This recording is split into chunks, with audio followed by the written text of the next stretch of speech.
Bonjour Damien Abad, Bonjour. vous êtes député Les Républicains de l'Ain, vous êtes également le président du groupe Les Républicains à l'Assemblée nationale. Vous faites aussi partie du comité d'organisation du Congrès des Républicains qui va désigner le candidat des Républicains début décembre pour l'élection présidentielle, comité qui se réunit ce matin. Alors, la semaine dernière, vous avez déclaré soutenir Xavier Bertrand, c'est jouer gagnant. En êtes-vous si certain? Oui, parce que je considère aujourd'hui que Xavier Bertrand est le seul qui peut l'emporter au deuxième tour face à Emmanuel Macron, parce que c'est celui qui peut redonner des couleurs à la droite et qui peut surtout nous qualifier au second tour de l'élection présidentielle. Et ça, c'est le plus important pour nous aujourd'hui. C'est la droite qui gagne, la droite qui peut battre Emmanuel Macron et qui peut incarner une alternance politique. Soutenir Valérie Pécresse, Michel Barnier, c'est jouer perdant du coup? Non, vous savez, la victoire, elle se jouera de manière collective. L'enjeu, c'est de construire une équipe de France. Et donc, avec Valérie Pécresse, avec Michel Barnier, Éric Ciotti, Philippe Juvin et les autres, il s'agit de construire une équipe de France, mais autour d'un capitaine. Et ce capitaine, il faut que ce soit celui qui soit le mieux placé. Alors, vous êtes président du groupe Les Républicains à l'Assemblée. Ça vous obligeait pas à une espèce de position de réserve On imagine mal Christian Jacob soutenir tel ou tel candidat Mais pour l'instant. vous ne pouvez pas demander aux Français, Mhm. aux adhérents, aux militants de s'engager, de choisir, de prendre position, et vous, parce que vous êtes responsable politique, de vous mettre en retrait de cette prise de position. Vous savez, c'était tellement plus facile pour moi de rester en retrait. Mais je considère que l'engagement politique, ce n'est pas le retrait permanent. L'engagement politique, c'est la prise de risque. L'engagement politique, c'est la prise de position. Je l'assume. Mais après, en tant que président de groupe, mon intérêt et mon objectif aussi, c'est de pouvoir fédérer, de pouvoir rassembler et d'être à l'écoute de tous les candidats à Nîmes. Lorsque nous avons mis en place nos journées parlementaires, chacun des candidats est venu s'exprimer devant les députés et il y a une règle d'équité qui est absolue.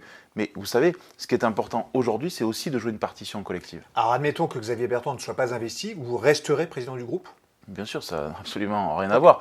La question, elle n'est pas là. La question, c'est celle de l'engagement politique. Vous savez, tous les députés qui le souhaitent vont prendre position. Et c'est normal dans cette campagne.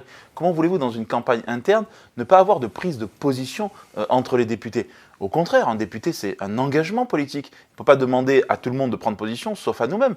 Et donc chaque député, d'ailleurs aujourd'hui, il y a une majorité de députés qui a pris position pour Xavier Bertrand, d'autres pour Michel Barnier, pour Valérie Pécresse, pour Éric Ciotti ou Philippe Juvin. Et ça se passe très bien parce qu'il n'y a pas de logique de clan, il n'y a pas de guerre entre nous. Alors, à la vue du tweet qui a été posté hier par les Républicains, où on les voyait les 6 candidats autour de Christian Jacob, rue de Vaugirard, il y a eu des réactions effarouchées, voire agacées de certains adhérents, puisque Xavier Bertrand et Valérie Pécresse avaient rendu leur carte des Républicains. Aujourd'hui, ils vont réadhérer au parti, mais voilà, ça coince chez certains adhérents. Je comprends cet agacement, Ouais. je comprends chez certains cette amertume. Elle est normale, elle est logique. Mais aujourd'hui, il faut qu'on tourne la page. Le débat aujourd'hui, c'est pas de savoir qui c'est qui a eu la carte le plus longtemps. Parce qu'à ce débat-là, c'est Éric Ciotti qui gagne. Mais la réalité, c'est pas celle-là. C'est ce qu'il dit d'ailleurs. Bien sûr, mais il a raison. Mais aujourd'hui, l'enjeu, c'est de savoir quel est le projet pour l'élection présidentielle, qui est le mieux placé pour l'emporter. Est-ce qu'on veut que la droite qui gagne ou est-ce qu'on veut une droite qui perd? Et le sujet maintenant, il est derrière nous, celui de la carte. Donc il faut aujourd'hui parler directement aux militants et aux Français. Ici même, hier matin, Georges Fenech, ex-député Les Républicains, disait on démarre vraiment trop tard. C'est un handicap qui sera irrattrapable. Non, je ne crois pas. Vous savez, il y a un calendrier qui a été fixé par le parti, par Christian Jacob, il faut le respecter. L'enjeu pour nous, c'est que le 4 décembre, on soit en ordre de bataille, tous rassemblés derrière un candidat ou une candidate. C'est ça notre objectif politique. Et si le 4 décembre, on est prêt, on est rassemblés, eh bien, je pense que ça ne sera pas trop tard parce que l'opinion, elle commence à se cristalliser autour de la dinde de Noël, ou plutôt du poulet de Bresse, et puis ensuite, elle se fait au mois de février. Et ça s'est toujours fait comme ça dans les élections présidentielles. Les idées sont avancées par les uns et les autres. Un premier débat télévisé quand? A priori, début novembre. L'enjeu, c'est d'avoir peut-être 4 débats. C'est important parce que ces débats, ça va permettre de confronter des idées, de mieux connaître aussi les personnalités qui ne sont pas forcément connues de tous les Français en tant que telles, et puis surtout de mettre la droite sur le devant de la scène. Alors Valérie Pécresse, c'était hier matin dans l'opinion et avant-hier sur le site, a déroulé son programme économique. 45 milliards d'euros d'économie, 150 000 postes de fonctionnaires en moins. Surtout, elle entend refiscaliser le financement des retraites. C'est une bonne idée selon vous? Oui, elle a totalement raison. Surtout qu'elle propose de supprimer 150 000 postes de fonctionnaires. Il faut préciser dans l'administration administrante. Ça veut dire quoi? Oui. Ça veut dire, mais dans cette technocratie administrative, aujourd'hui, nous manquons de fonctionnaires de proximité, d'assistantes sociales, nous manquons d'infirmières, de policiers, de juges. Mais nous avons trop de paperasse, une bureaucratie qui nous étouffe, qui nous écrase en permanence. Et il faut avoir ce courage politique-là. Effectivement, donc je partage cette prise de position qui est une position partagée à droite. Y compris sur la libéralisation du temps de travail, il faut le faire entreprise par entreprise ou branche par branche. Bien sûr, il faut arriver à des accords entreprise par entreprise. Il faut dépassionner ce débat-là. Aujourd'hui, la France, elle doit évoluer. Les 35 heures ont tué l'hôpital public. Ça sera un sujet clivant d'ailleurs entre la droite et la gauche. Disons les choses clairement. Les 35 heures ont tué l'hôpital public. Est-ce qu'à droite, on assume nos convictions une fois en responsabilité ou comme toujours, on donne dans une droite gauchisante? Non, moi je pense qu'on doit assumer nos convictions libérales. Et cette conviction libérale, elle est de libéraliser le temps de travail, de permettre à celui qui veut travailler plus de travailler plus et de permettre tout simplement des gains de pouvoir d'achat pour les salariés, des gains de productivité pour les entreprises. Pouvoir d'achat, je prends la balle au bon. C'est le sujet du jour, évidemment, avec le prix de l'essence. Vous avez défendu sur Twitter hier une baisse des taxes pour tous. Est-ce que ce n'est pas un peu paradoxal, parce que les Républicains attaquent l'exécutif et Emmanuel Macron de mener une politique du chéquier, de faire une campagne du chéquier, baisser les taxes, Bruno Le Maire l'a rappelé hier, 1 centime, c'est 500 millions d'euros. Est-ce que ce serait raisonnable? Au contraire. Moi, je critique la politique du chéquier. Ouais. Le gouvernement veut mettre en place un chéquier énergie. Ce chéquier énergie, c'est un sparadrap sur une jambe de bois. Ça ne va rien résoudre, ça va uniquement toucher quelques catégories les plus défavorisées, tant mieux pour elles, mais les classes moyennes, celles qui paient toujours tout, n'ont droit à rien, ça ne changera rien pour elles. Nous, ce qu'on propose, c'est très simple, c'est une baisse des taxes d'environ 10 centimes. Alors oui, ça coûte 6 milliards d'euros, mais il faut dire la vérité aux Français, c'est que le gouvernement, il a augmenté les taxes en 2018 de 8 centimes. Il n'est jamais revenu sur cette augmentation de taxes. Le gain pour lui, chaque année, c'est 4 milliards d'euros de recettes fiscales supplémentaires. Ça veut dire que depuis 2018, c'est 16 milliards d'euros de recettes fiscales supplémentaires pour le gouvernement, sans qu'il rende ce pouvoir d'achat aux Français. Nous disons sur les 16 milliards que vous avez captés de recettes fiscales, rendez-en 6. Ce n'est pas une dépense supplémentaire, c'est une moindre recette. Et si l'exécutif s'inspirait de ce que Xavier Bertrand, que vous soutenez, a fait dans les Hauts-de-France avec un chèque carburant qui cible des gens qui se servent tous les jours de leur voiture, mais selon des critères de distanciation entre leur domicile et leur travail. Ce serait une bonne idée ou pas? Moi, je crois qu'au niveau national, il faut arriver à faire cette baisse des taxes. Et ensuite, il faut permettre aux régions d'avoir ces chèques carburants de manière territorialisée. Moi, je trouve que l'initiative de Xavier Bertrand dans les Hauts-de-France, elle est excellente et elle devrait être généralisée dans l'ensemble des régions de France. Mais je ne crois pas que ce soit au gouvernement de faire un chèque énergie.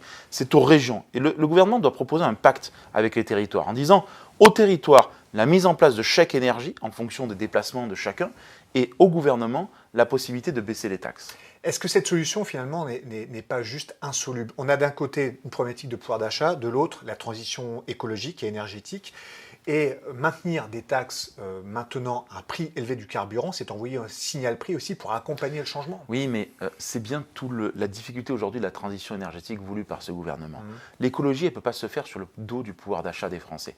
Nous, dont nous plaidons à droite, c'est ce qu'on appelle l'écomodernisme. C'est-à-dire une écologie qui protège le pouvoir d'achat des Français, qui leur en rend même par les baisses de consommation d'électricité ou autre en tant que telle. Mais aujourd'hui, on ne peut pas le faire comme cela. Vous savez, il y a beaucoup de Français qui n'ont pas d'autre choix que d'utiliser leur voiture pour se déplacer. Quand vous êtes aide à domicile et que vous habitez dans le fin fond de la France et de la province française, eh bien vous devez vous déplacer avec votre véhicule personnel. Et ça, il faut que tout le monde l'accepte. Et donc c'est ça aujourd'hui qu'il faut changer. C'est qu'il faut avoir cette écologie qui protège le pouvoir d'achat des Français et non pas qui va contre le pouvoir d'achat des Français. Des discussions viennent de démarrer à Bruxelles pour revoir les critères, les fameux critères de Maastricht. Les 60% de dette, c'est effacé. Enfin voilà, on n'y est plus. Sur les 3%, est-ce que vous partagez la position de la France qui est de dire, voilà, sur des dépenses qui soutiennent la transition écologique, tout ça ne devrait pas être pris en compte? La réalité aujourd'hui, les critères c'est que de stabilité. Ces critères-là, ils sont dépassés.